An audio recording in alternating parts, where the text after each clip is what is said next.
Hello, I'm James Macquarie, one of the founders at GLAD. This is our Breaking Down Climate Pollution podcast, in which we ask AI to generate a deep dive conversation based on a climate science or policy document we'd like to learn more about.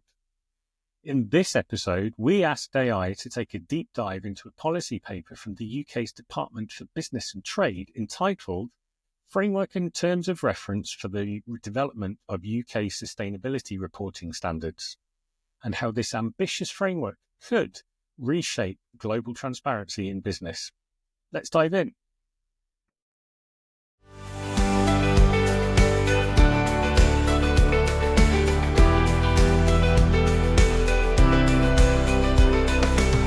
All right, ready to dive into some seriously dense policy.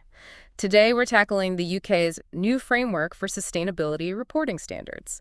Buckle up. Because this is one of those topics that can seem kind of dry on the surface, but trust me, it has huge GE implications for, well, pretty much everyone. Yeah, absolutely. It's something everyone's talking about. And for good reason.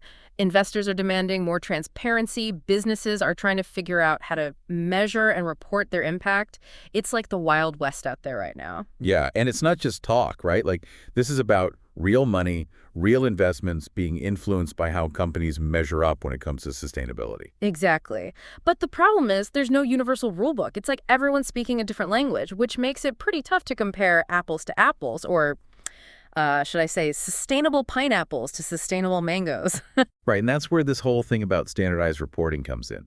It's about creating a common language for sustainability. And that's where the International Sustainability Standards Board, or ISSB, enters the scene. Right. Formed back in 2021, they're basically trying to be the translators for this whole sustainability landscape. Imagine, like a universal translator for environmental impact, social responsibility. So no matter where a company is based, investors can understand what they're actually doing. Okay, so the ISSB is setting the global stage, which brings us to the UK and their new framework. And they're not messing around here. They're fully embracing this push for global standards. They're all in, big supporters of the ISSB. They've basically laid out this plan to weave those global standards into their own system. It's a pretty bold move, and it could have ripple effects across the globe. I mean, the UK is a major economic player. If they're serious about this, others might have to sit up and take notice. Oh, absolutely. It could be a real domino effect, pushing more countries to adopt these global standards, which would be huge. Huge for transparency, huge for investors, and let's face it, huge for the planet. So they're really putting their money where their mouth is, huh? But it's not like they're just copying and pasting the ISSB standards, right? Right. It's not a one-size-fits-all kind of thing. They've got this whole endorsement process, but what does that actually mean? So endorsement basically means they're carefully looking at each standard. Like giving it the official thumbs up, making sure it works for the UK. Exactly. They even have a whole committee for it. Of course they do. It's the UK. There's a committee for everything. Well, this one's pretty important. I'd imagine. What's it called? It's the UK Sustainability Disclosure Technical Assessment Committee, or TAC. UK. They're the ones making sure these standards are actually going to make a difference, that they're relevant to the UK's specific situation. So they're like the sustainability auditors, making sure everything's up to snuff? Yeah, exactly. They're really digging into the nitty-gritty, and then they make recommendations to the Secretary of State for Business and Trade. Okay, so they're not just rubber stamping everything. They're making sure it all makes sense for the UK market. Yeah, and here's the thing. The UK wants to be globally consistent, right? Makes sense. Otherwise, what's the point of having global standards? Exactly. So they're walking this tightrope of making sure the standards work for them, but also staying aligned with the rest of the world. It's a tough balance. So they endorse the standards, and then what? Well, then we've got the UK Sustainability Disclosure Policy and Implementation Committee, or PIC. They're the ones who put it all into action. The PIC. The PIC. Sounds important. They are. They're the ones who take those endorsed standards and actually integrate them into the UK's regulations. Ah, so if the TAC is like the architect, the PIC is the construction crew. They make it happen. I like that analogy. And just like you need a bunch of different specialists on a construction site, the PIC has people from all over Treasury, DFRI, Department for Environment, Food, and Rural Affairs. They've got their hands full. And of course, the FCA's in the mix, too. So it's a real team effort, but it's not just these committees, right? Yeah. What about companies, investors, like the people who are actually going to be using these standards? Oh, absolutely. They're not doing this in a vacuum. Stakeholder input is a huge GE part of this whole process. Makes sense.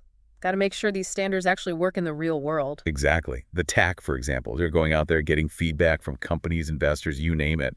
It's all about making sure these standards are actually useful and, not just some bureaucratic nightmare. Yeah, no one wants more paperwork. So let's cut to the chase. Our listeners are smart people. They're probably thinking, okay, this is all very interesting, but how does this affect me? Right. What's the bottom line? Exactly. So bottom line it for us. Well, here's the thing. Even though mandatory reporting isn't fully in place yet for everyone, the UK is sending a very clear message. Transparency is the future. The writing's on the wall. Exactly. And for businesses, this isn't just about compliance, it's an opportunity. To get ahead of the curve. Exactly. By embracing these standards early on, businesses can attract investors, the ones who care about sustainability. Which is a lot of them these days. Exactly. And it's a chance to shape future regulations.